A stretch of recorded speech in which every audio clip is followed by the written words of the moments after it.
Hello, everyone. Welcome to the hands-on portion of the class. This is going to be the first exercise that we're going to get through. Now, the hands-on exercises are not going to be something that are going to be overwhelming. They're going to be some basic um, security type hands-on activities that are, we're just going to look at those, look at kind of what the vulnerability is, what the resolution is, and what the risk is to your environment. So we're just going to kind of go through these, step by step, and we're going to kind of go through the setup here just briefly. Now, again, most of you should already know how to set up a virtual machine. If you do not, I'm sure by this point, hopefully, somebody has helped you to do so. So let's go ahead and jump in as far as the setup is concerned.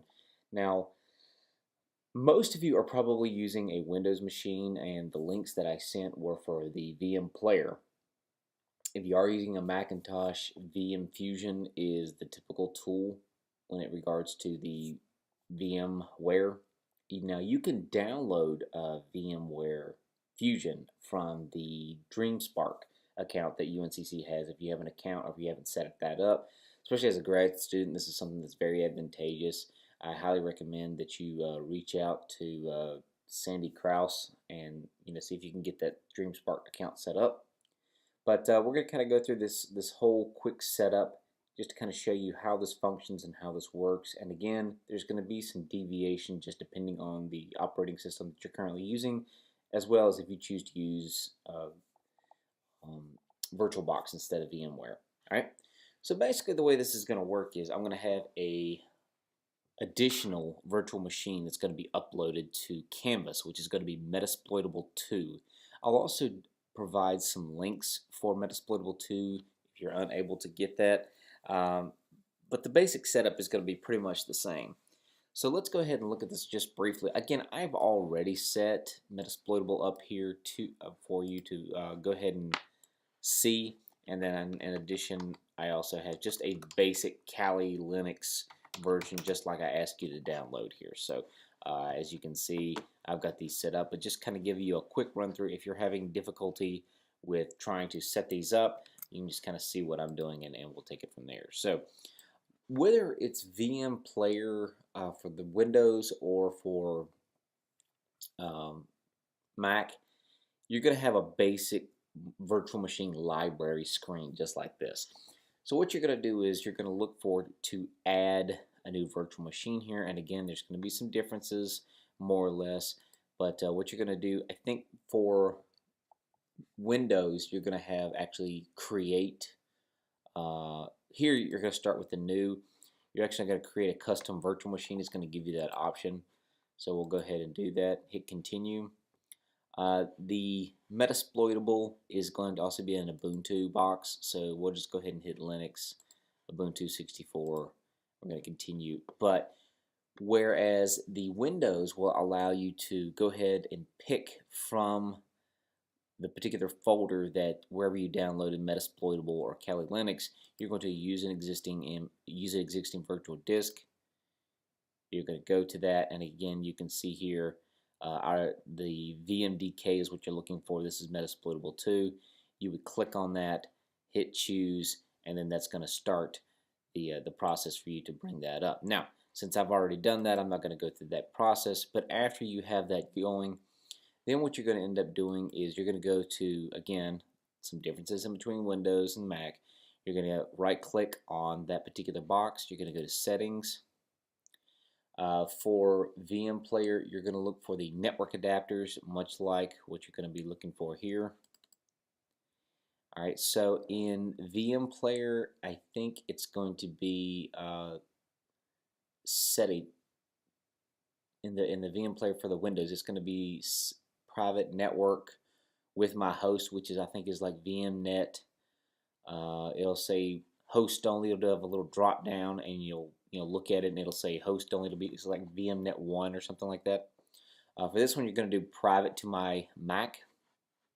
Select that, and in addition, you're also going to go to memory.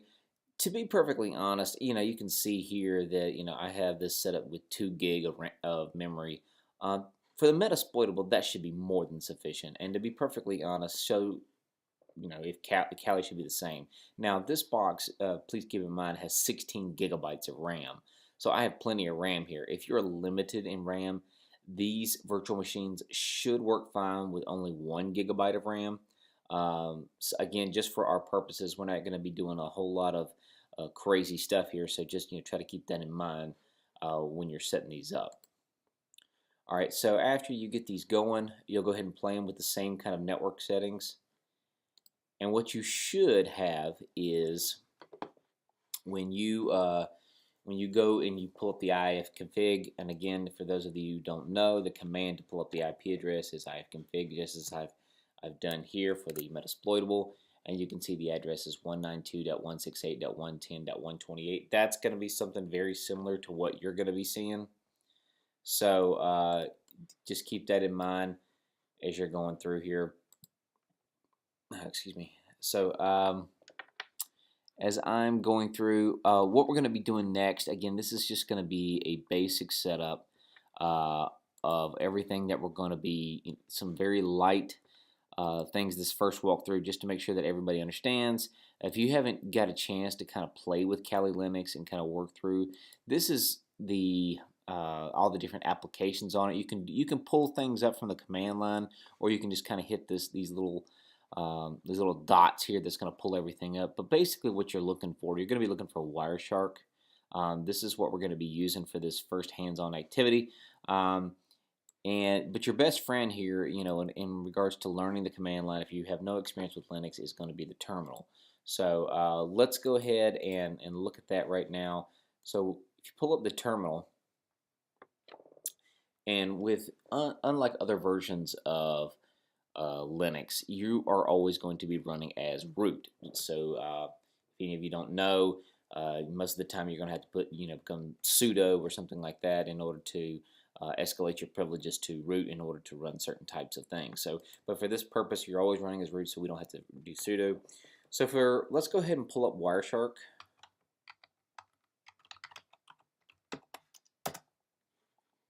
We'll give that a moment. Okay, now that Wireshark is up, so let's just talk about just briefly what Wireshark is. Wireshark, even much like there's plenty of tools out there that you can use in order to do what's called packet sniffing. So what packet sniffing is it can be used to capture and scan traffic moving across the network. There's a lot of different ones. TCP dump is another really good one. It's command line based instead of this nice graphical user interface that you have here with Wireshark. So it doesn't really matter what you use. It's really up to you. The reason I like Wireshark is just because it puts everything in a nice little format for you, and you can set the filters fairly easily without having to doing a lot of command line kung fu, but it works well. So what we're going to be doing here is, we had talked about cryptography. We talked about encryption and protocols and stuff like that we see within our network. And we're going to talk about this is going to be a basic.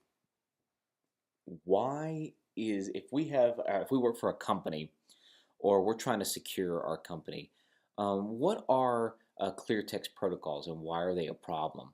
Why are having things like FTP on port 21, which is a file transfer protocol, or Telnet, which is a management protocol for firewalls or switches or servers, or even HTTP, which most of us use when we're browsing the internet, which is over port 80. When we're browsing, why is that a danger if we try to log into that FTP server or that Telnet device, or we try to log into some website over HTTP instead of HTTPS? So we've kind of talked about several different things up to this point, and I want to just kind of go over why this is a problem, why this can give us such a headache. So this is what we're going to kind of be identifying.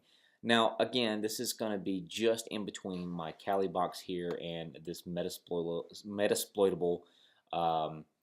device here, which, oh, by the way, just quick caveat, this Metasploitable should not in any way be used, in some sort of production environment. Do not hook this in, to something. Don't let this connect it to the internet, because this is highly vulnerable and has tons of different exploits on it. So we're just going to keep this on your host only, with the settings that I gave you a few moments ago. So do not put this on your environment in any way, shape, or form. So just make sure I cover myself on that particular instance. So let's go ahead and get this set up so we can start looking at some traffic here. So we do have an IP address here, and let's go ahead and look at it again. So 192.168.110.128, and you need to make sure that you're on the same network. So just so we know that we're on the same network. All right, so we're going to have 192.168.110.131. All right, so we have those addresses there. We know we're on the same network. So here we are looking at Wireshark. All right, so the first thing we need to do is we need to look at our network interface. Now, for this particular instance, ETH0, which is going to be a virtual network card here on this particular device, that's what you're going to select, and we're going to go ahead and select what type of traffic we want to look at. So we're going to say we want to see host 192.168.110.128, and we want to look at some specific traffic. So first of all, before we start looking too deep into this, we need to see what kind of protocols, if there's anything that's dangerous on this particular website. So I tell you what, before we do that, let's do what's called an Nmap scan. All right, so again, we just briefly talked about this. So knowing about your environment is so important. So when you're looking at what's open to the internet, this is a great tool called Nmap, which is usually part of an ethical hacker's way of doing an audit. They're looking for specific ports and services that are open on their customers. So, but you can also do this to your own environment. To say, hey, look, I need to know what's out there so I can get better control of it. So first of all, what we're going to do is we're going to start an Nmap scan here. We're going to use the option of V, which is going to be verbose, which is going to basically, the more verbose, you can actually put more V's on here and it'll actually even look more verbose, which basically there's just more output to the screen. But we're just going to use one for right now. All right, so we're going to look at 192.168.110.128. Okay, so we're going to look at this particular device, and what we're going to do is Nmap is a great little tool, because in addition to sending out different scans and stuff to be able to see what's open out there, it can also has a whole listing of scripts in addition, so it can pull additional features. So what I'm going to do is use TAC-A, and what TAC-A is going to do is it's going to run all the available scripts that it can on that particular device to kind of find out what the operating system is and any additional information that it can grab. In addition, I'm going to say not to ping, so that's what that TAC-P means. There's several different other options. You can run what's called a SYNSCAN, if any of you are familiar with, as we were talking in earlier lectures about the three-way handshake when it comes to TCP/IP.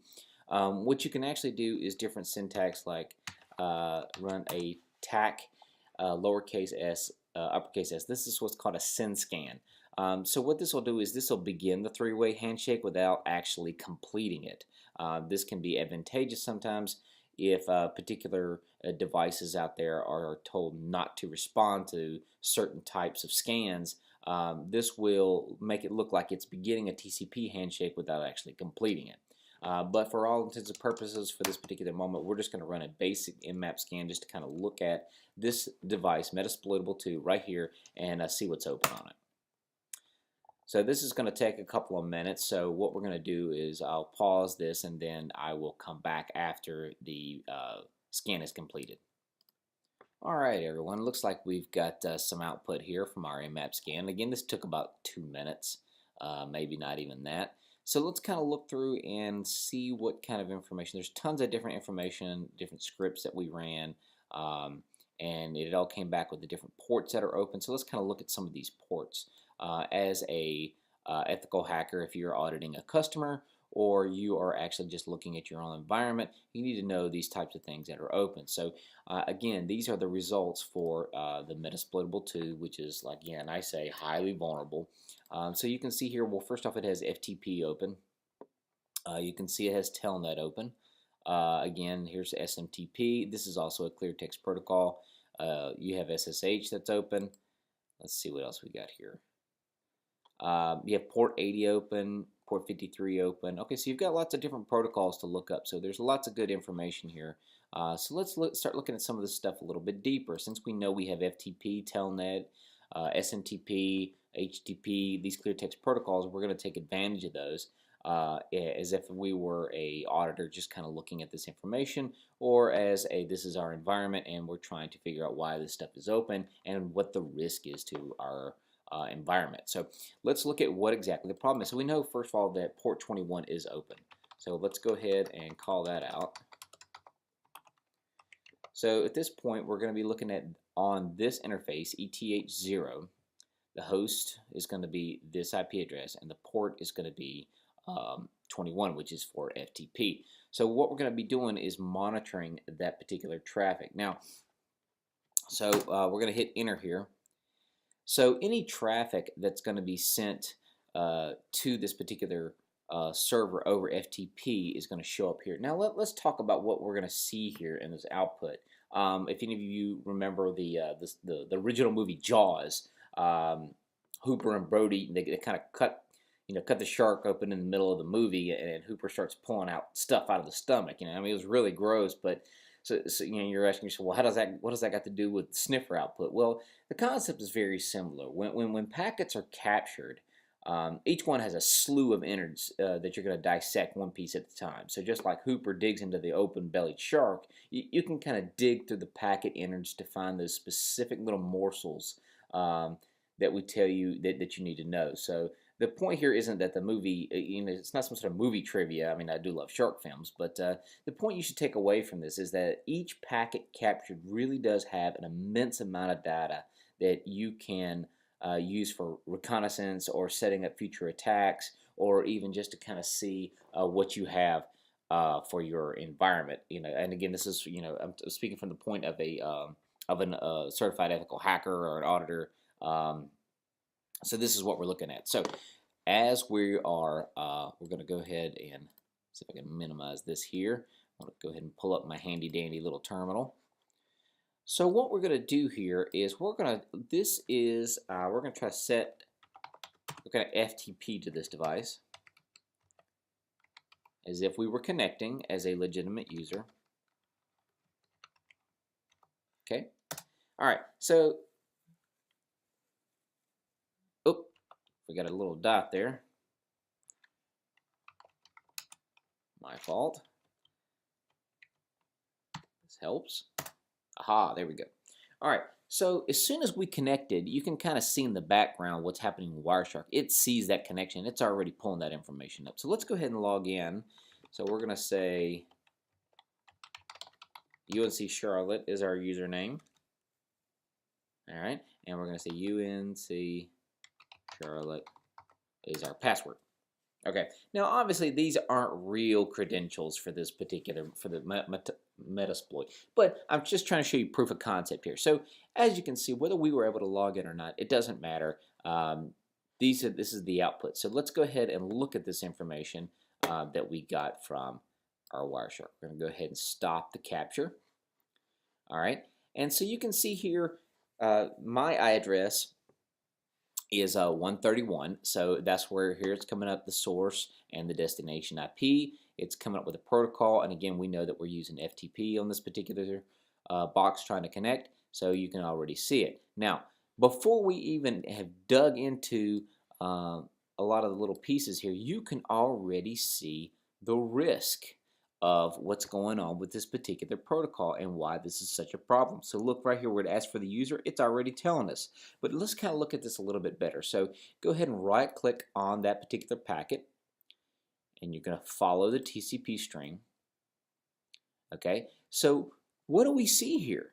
user, UNC Charlotte, password, UNC Charlotte. This is all in clear text. So what's the problem here? What's the risk? Why are we doing this hands-on activity? So is to think of it like this.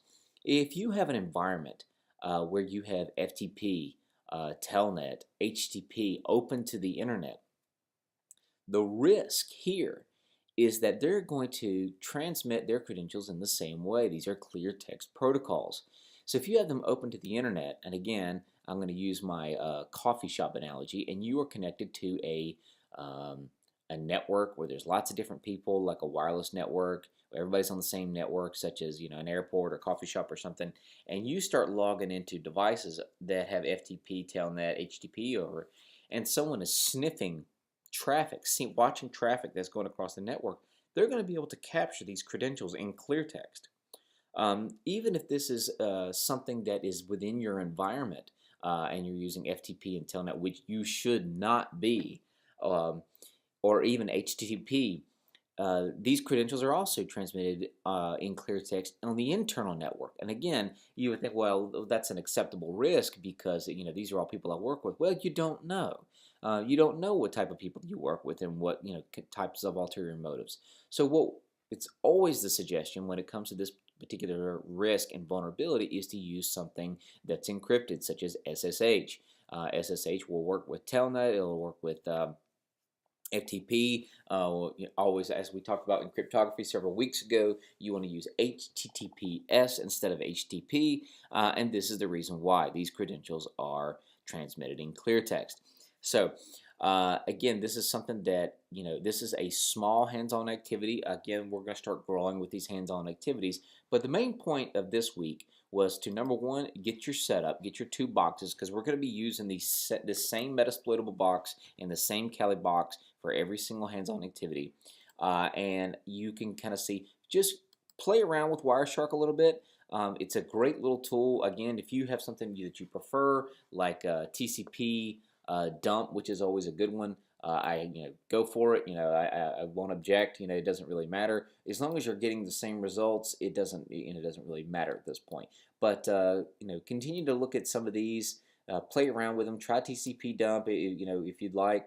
But this is a great little tool to kind of monitor and watch that traffic to see what's actually traversing your network. So until next time, I'll talk to you soon.